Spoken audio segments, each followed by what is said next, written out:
तो ऑप्शन से ना मकान नहीं बनेगा, इट्स एन एडिक्शन, सब लोग करते हैं फ्यूचर एंड ऑप्शन, तो उसको एडिक्शन मान के करें, उससे हमें सोचें कि मकान बन जाएगा, बच्चे की एजुकेशन फंड हो जाएगी, या कुछ आप बड़ा गाड़ी ले लेंगे, इट्स एन एडिक्शन। जब तक कुछ सनसनीखेज आप नहीं बोलेंगे तो आपको व्यूज नहीं मिलते हैं। स्टॉक मार्केट में आप उसी को सुनो जो उसका ना ज्ञाता है, जो जिसको उसकी नॉलेज है। काटना मत ही आप लोग। This video is made for educational purposes only and are not meant for financial advice. Viewers are recommended to consult registered financial and investment advisors before making any investment. We disclaim all liability for any loss or damage as a result of any investment that you may consider. We do not promote any finance or investment related courses or products through this channel. Sir मेरा question आप तीनों से है, जैसे हम लोग देखते हैं आजकल बहुत सारे इन्फ्लुएंसर, बहुत सारे यूट्यूबर्स आ गए हैं, तो उनमें कुछ ऐसे भी हैं जो रूमर, मतलब हम लोग अभी देखते हैं रील्स वगैरह में कि जो मार्केट है, स्टॉक मार्केट को अमित शाह जी और ब्लैक रॉक ही चला रहे हैं, तो क्या कहना चाहेंगे आप उस? देखो, संक्षेप में फिर वही चीज़ बोलूँगा, अच्छे अच्छे हैंडल्स जो हैं मेरे, जैन साहब के, कुणाल जी के, अच्छे लोगों को फॉलो करो जिनके क्रेडेंशियल्स हैं।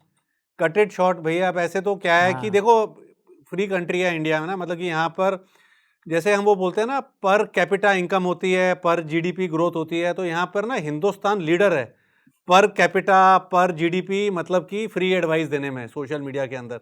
तो अच्छे वेरीफाइड हैंडल्स को फॉलो करो। देखिए, जब तक कुछ सनसनीखेज आप नहीं बोलेंगे तो आपको व्यूज नहीं मिलते हैं, तो इसलिए कुछ ना कुछ सेंसेशनलिज्म करना है, कुछ ना कुछ सनसनीखेज बताना है, कुछ कोई बड़ा स्कैम हो गया उसके बारे में बताना है, उसके बिना व्यूज़ नहीं आते हैं। तो बहुत सारे लोग केवल व्यूज़ लाने के लिए कुछ बातें ऐसे कहते हैं जिनका उनके पास कोई आधार नहीं होता है। तो जो बात राकेश जी ने कही, बहुत सीरियस बात है कि आप अगर सही सोर्स से जो भी इन्फॉर्मेशन आप ले रहे हैं बाजार से जुड़ी, उसका सोर्स पहले जांच लीजिए कि कहाँ से वो जानकारी आपको मिली है, क्योंकि अफवाहों का बाजार तो आप देखिए सबसे ज़्यादा गर्म रहता है।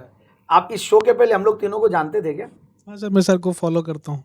अच्छा, तो आपको चीज़ बताता हूँ, जैसे आप कह रहे हो ना अफवाहों का बाजार, मेरे बचपन में एक पेपर आता था पंजाब केसरी, तो ना वहाँ पर वो बोला जाता था कि यार, मतलब कि कुछ अफवाह सबसे पहले वहीं छपती थी। अब तो वो पेपर भी दिखना बंद हो गया है, क्योंकि अब सोशल मीडिया आ गया है। तो सबसे बढ़िया चीज़ ये है कि जैसे अभी कुणाल जी ने बोला ना, अफवाहों का बाजार है, अच्छे वेरीफाइड हैंडल्स को आप फॉलो करो, और इग्नोर द, सबको थोड़ा ना फॉलो करना है, और अपनी रिसर्च करो। अपनी रिसर्च करोगे, कुछ लिमिटेड हैंडल्स को फॉलो करोगे, उसके बाद फैमिली को भी समय दोगे, तो उसके बाद आपके पास समय नहीं है इन सब अफवाहों के लिए। तो रिसर्च इस चीज पे करो कि किसकी रिसर्च को सुनना है। तो that is more important. And I think क्या है, ये बहुत सही बात एक्चुअली राकेश जी ने लाइटर मोड पे बोली, मगर आप बहुत इंपॉर्टेंटली, मैंने यही बोला, आप अगर हमें सुनने आए और सवाल पूछने आए तो कुछ तो आपको पहले से भरोसा होगा हमारे ऊपर। तो वैसा ही आप भरोसेमंद और ये सब को ढूंढने की कोशिश करो, और आप अपनी लिस्ट भी बना लो, और जो आपके साथ के दोस्त हैं उनको भी वो अच्छी लिस्ट दीजिए। सर मार्केट में अभी बहुत सारे ऐसे हो गए ना, तो न्यूबीज जो हैं वो उस चीज़ को लेके गलत ट्रैक पे चलते हैं, तो इट्स अ प्लेटफॉर्म जहां आपके थ्रू ये मैसेज हम लोग पहुंचाना चाह रहे थे, तो that's why I asked this question, and thank you sir. Hi. So जब भारत में प्रेसिडेंट की 45 लाख करोड़ की पोर्टफोलियो हो सकती है, तो पीएम की कोई ऑफिशियल होल्डिंग क्यों नहीं है? देखिए, ये तो एक लीगल चीज़ है कि भारत में जो भी संपत्ति है वो राष्ट्रपति जी के नाम पर होती है। तो पूरा भारत जो है उसके अध्यक्ष राष्ट्रपति जी हैं, तो जो भी एसेट्स हैं, गवर्नमेंट के जो एसेट्स हैं, वो राष्ट्रपति जी के नाम पर होते हैं, because president is the head of the government, head of the state. तो आप बेसिकली जो भी पीएसयूज है उसकी शेयर होल्डिंग पैटर्न को देखकर आप ये क्वेश्चन पूछ रहे हैं, तो प्रेसिडेंट ऑफ इंडिया के नाम से वो शेयर होल्डिंग होती है पीएसयूज की जो भी है। सर एक बहुत ही छोटा सा क्वेश्चन है, अभी जैसे सेंसेक्स ने 80,000 का माइलस्टोन अचीव किया, तो जो हमारे चीफ जस्टिस ऑफ इंडिया हैं डीवाई चंद्रचूड़ जी, उन्होंने एक स्टेटमेंट बोली है जिसका मतलब हम समझना चाहते हैं, क्योंकि वो टर्म बहुत नया था। उन्होंने बोला कि India is entering into a stratospheric domain. So आप एक बार ये टर्म को एक्सप्लेन कर सकते हैं हमारे लिए? भाई, स्ट्रेटोस्फेयर होता है, पहले एटमॉस्फेयर होता है, एटमॉस्फेयर के ऊपर की जो लेवल होता है उसको स्ट्रेटोस्फेयर कहते हैं। तो उनका एक आयोनोस्फेयर कौन सा होता है उसके ऊपर? वो तो इतना विज्ञान तो केवल हमारे राकेश जी को मैं तो इसी इनको देख के बोल रहा था। पता है, ये स्टेटमेंट मैंने भी पढ़ा, और पढ़ने के बाद मैंने ये डिसाइड करा कि जो 2 जनरल न्यूज़पेपर आ रहे हैं मेरे यहाँ पर, उनमें से एक न्यूज़पेपर को अपना कट कर देना चाहिए और जनरल न्यूज़पेपर पे फोकस कम करना चाहिए, क्योंकि ना ये न्यूज़ 2 बार पढ़ी मैंने। भाई, मैं जनरल न्यूज़पेपर 2 इसलिए लगवाए हुए हैं कि दोनों के साथ एक मैगजीन भी आती है, और पुराने ज़माने से चले आ रहे हैं। तब क्या था कि वो पेपर के अंदर सेल के एडवर्टाइजमेंट भी आते थे, जो कि अब आने बंद हो गए हैं। तो क्या है कि देखो स्टॉक मार्केट में आप उसी को सुनो जो उसका ना ज्ञाता है, जो जिसको उसकी नॉलेज है, वो उनकी ना जर्नल एक अवेयरनेस है रिटेलर के लिए, पॉपुलेशन के लिए कुछ पूछ रहे हैं और सेबी से कुछ चाह रहे हैं। तो मेरे को भी समझ में नहीं आया। और इलेक्शन के पहले हो रहा था ना कि सारे पॉलिटिशियंस तो बन गए एनालिस्ट और सारे एनालिस्ट हो गए पॉलिटिकल एनालिस्ट, तो वो वैसा ही कुछ। But anyways we won't comment on that, that's a very big thing. हम उनके ऊपर कमेंट करने वाले नहीं, कोई वो भी नहीं है। कुछ भी नहीं है, और उनका हाँ। उनका इरादा भी ये है कि लोगों को चेताने का इरादा है कि नहीं भाई नहीं, और बाजार दूसरा इतने पता बढ़ क्या गए है, हैं, किसी थोड़ा ने सावधान रहें। स्टेटमेंट किस एंगल में दिया है ये पता नहीं। हाँ, न्यूज़पेपर, वो- प्रिंट मीडिया, इलेक्ट्रॉनिक मीडिया का काम है उसको बड़ा बड़ा करके ना कुछ बोलना, है ना, काट कॉन्टेक्चुअली के। आपको हाँ। समझना पड़ेगा वो क्या चीज से बोले, क्यों बोले हैं। हाँ। सो एनीवेज, और राइट, सो हमने यूट्यूब पर एक कम्युनिटी पोस्ट डाला था जहाँ से हमें कुछ जो आज हमारे साथ इन पर्सन नहीं जुड़ पाए हैं उनके कुछ क्वेश्चंस हमें कमेंट्स के ज़रिए पता लगे। So the very first question is from Sunny. सब स्टॉक्स की बात करते हैं, म्यूचुअल फंड्स की बात करते हैं, लेकिन ETF की बात क्यों नहीं करते? मुझे पैनलिस्ट से जानना है उनका क्या व्यू है इसमें। ETF की बात तो हमारे राकेश जी कब से कर रहे हैं, सिल्वर ETF। ETF की बात करते हैं, करते मतलब कि हैं। सनी जी को ये बोलूंगा आप हाँ। ठीक व्यक्ति को फॉलो नहीं कर रहे हैं। हाँ। तो मेरा हैंडल आप चेक करें, इनसे गुजारिश है मेरे कि मेरा हैंडल दें और मेरे YouTube चैनल को भी सब्सक्राइब करें। मैं तो रेगुलर ETF की बात करता आ रहा हूं और सबसे बड़ा एक्सपोजर आज की डेट में मेरा जो सिंगल लार्जेस्ट एक्सपोजर है वो सिल्वर के ETF में और है। पिछली बार मैंने जो स्टॉक पे जो शो किया था उसमें मैंने बोला था कि नो ब्रेनर इन्वेस्टमेंट अगर कोई है तो निफ्टी ETF है। तो सनी जी शायद ठीक से देख नहीं रहे हैं या जो भी है। और इन दोनों का फॉलो कर लें, उसके बाद मेरा भी कर लें follow। So ETFs is a great way. And मैंने पैसिव और जो इंडायरेक्ट इन्वेस्टिंग की बात शुरू में की थी, ETF वर्ड जरूर यूज नहीं किया, but ETF will come a very long way. और इंडिया में अभी पैसिव म्यूचुअल फंड्स भी आने वाले हैं जो सिर्फ ETFs और ये सब लाएंगे। यूएस में काफी ज्यादा पॉपुलर है ETF, इंडिया में अभी कम हुए हैं बट धीरे धीरे आने लग गया। वो पहले बेंचमार्क आया था तो 20 बोलते हैं लोग, कंफ्यूज। वो तो बेसिकली निफ्टी ETF, हर चीज के ETFs आएंगे, और गोल्ड ETF और सिल्वर ETF। और सिल्वर ETF तो हमने हमारे PMS में भी ले रखा है, हमारा रिसेंटली PMS शुरू हुआ है। एंड इट्स अ डिस्क्लेमर, कल भी शायद मैंने राकेश जी को कॉम्प्लीमेंट करते हुए चैनल पे मैंने बात की थी कि सिल्वर और गोल्ड के तो मतलब बहुत जबरदस्त इन्होंने प्रियम्प्ट किया है तेजी को। इसको रैपिड फायर रखो यार। ये काटना मत ही आप लोग। Alright, thank you. The next question is from Radhe Shyam. Option trading में साइकोलॉजी को मैं कैसे इंप्रूव करूं? Kunal ji will be the best person. भाई देखिए, साइकोलॉजी इंप्रूव आसानी से होती नहीं। अब देखिए, पहले महात्मा लोग जाते थे और हिमालय जाते थे, वहाँ तपस्या करते थे, तब जाकर अपने मन पर कंट्रोल पाते थे। तो आप देखिए, अगर अपने मन पर कंट्रोल पाना है, सेल्फ कंट्रोल जिसको कहते हैं, तो वो केवल एक ट्विटर पर या इस पर यूट्यूब पर सवाल करने से नहीं होगा। उसके लिए काफ़ी अपने ऊपर काम करना पड़ेगा, विच टेक्स टाइम। लेकिन आपके जो साइकोलॉजिकल इश्यूज हैं वो केवल आपके नहीं हो, सभी के ऐसे ही होते हैं। तो उनके सबके कोई ना कोई समाधान निकाले जा चुके हैं। थोड़ा सा इस बारे में जानिए और आप जानेंगे, धीरे धीरे करके शुरू करेंगे तो आप कंट्रोल ला पाएंगे।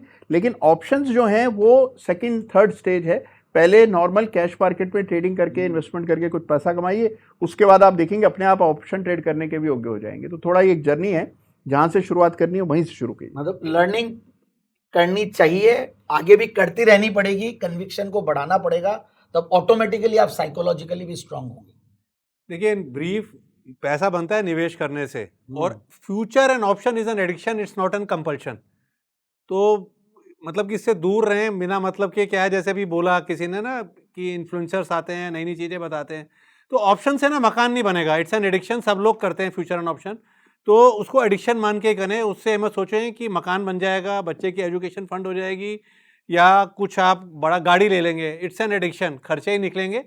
बीवी को बाहर खाना खिला दोगे, शॉपिंग कर दोगे, not nothing more than I that. Just add to it, मतलब अगर आप बिना सीखे समझे और फुल टाइम नहीं करते हो, टाइम पास के लिए ऑप्शंस एंड फ्यूचर्स करेंगे तो वो एडिक्शन के रूप में आएगा। अगर फुल टाइम करना है और बिजनेस के रूप में करना है तो फिर आपको पूरा सीख के, समझ के, रिसर्च और सब कुछ करना पड़ेगा। And it's a tough thing, it's not an easy thing. Believe me, हम लोग भी आज पूरा इंफ्रास्ट्रक्चर लेके बैठे हैं, ये कॉन्फिडेंटली नहीं बोल सकते कि इससे हमारा घर चला। नहीं, बिल्कुल सही कह रहे हैं। जैसे जैन साहब थे, जब ITC was at around 210 215 levels, अभी थोड़ी देर पहले उन्होंने बोला कि ऑप्शन से दूर रहना चाहिए। ये खुद मतलब कि जो अपनी ब्रोकरेज में क्लाइंट्स को उसकी पुटे बेचने के लिए बोलते थे, क्यों, गिर जाएगा तो डिलीवरी ले लेंगे।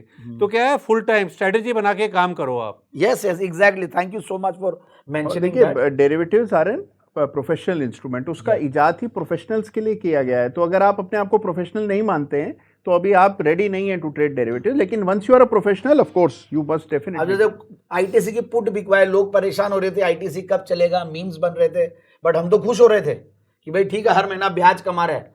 और हमने ऐसे ही नॉर्मल क्लाइंटों को समझा और वो बाद में 2 साल बाद आते हैं, सर हमने तो आईटीसी की पुट राइटिंग में बहुत पैसा कमाया। सो कहने का मतलब है कि स्ट्रैटेजीज वो समझना पड़ता है, वो एक्चुअली इस आंसर का क्वेश्चन का आंसर कंटिन्यूअसली चल सकता है। तो राकेश जी वापस से रैपिड फायर की बात कर रहे हैं।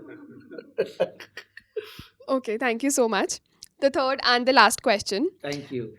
मैं जॉब भी कर रहा हूँ और साथ में ट्रेडिंग भी कर रहा हूँ। जब ट्रेडिंग में लॉस होता है तो सही से काम नहीं कर पाता ऑफिस में, और जब ऑफिस में स्ट्रेस होता है तो ट्रेडिंग पर उसका असर पड़ता है। तो मैं ये कैसे मैनेज करूँ और मुझे इसके लिए क्या करना चाहिए? मैरिड है या अनमैरिड है पहले तो ये बताइए। This question is from person name Nabi.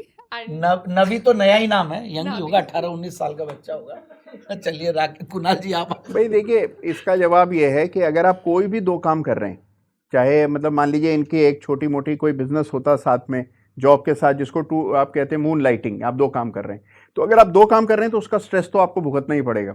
तो अगर आप सोचें स्ट्रेस फ्री होगा, मान लीजिए आपके 2 जॉब्स हैं तो उसमें भी एफर्ट करना पड़ता है। अगर आप शाम को फ्रीलांसिंग करते हैं या वीकेंड्स पे फ्रीलांसिंग करते हैं तो उसमें भी एफर्ट है।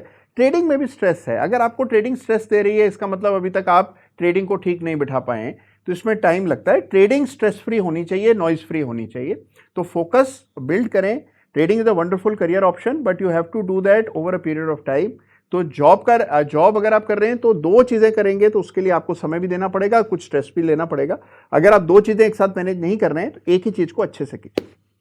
आपके ऑक्यूपेशन पे बहुत स्ट्रांगली फोकस करना चाहिए, बहुत अच्छे से, और साथ में आप पैसा आपका दे दीजिए मैनेज करने, म्यूचुअल फंड्स को, पीएमएस को, एआईएफ को, किसी को भी आप देखिए, और प्लस इंश्योरेंसेस ले लीजिए। पहले आप अपना कर लीजिए रिस्क मैनेजमेंट, सेकंड कर लीजिए इन्वेस्टमेंट सही तरीके से, और थर्ड एंड मोस्ट इंपॉर्टेंट आपके बिजनेस को और आपके ऑक्यूपेशन को बहुत अच्छे से कीजिए।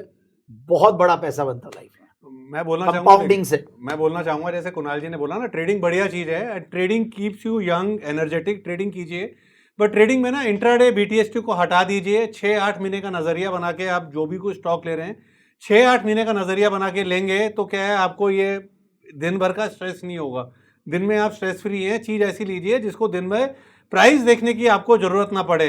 और क्या है कि जो भी व्यक्ति जॉब कर रहा है, मैं तो हम हमेशा बोलते हैं अपने प्लेटफॉर्म पर, जो भी व्यक्ति जॉब कर रहा है, भैया पैसा कमा रहा है, अब आज की डेट में पैसे को कहाँ पार्क करोगे? स्टॉक्स में पार्क करोगे। भाई पैसा बहुत ज़्यादा है तो एएफ में लगा दो, म्यूचुअल फंड में लगा दो, ईटीएफ में लगा दो।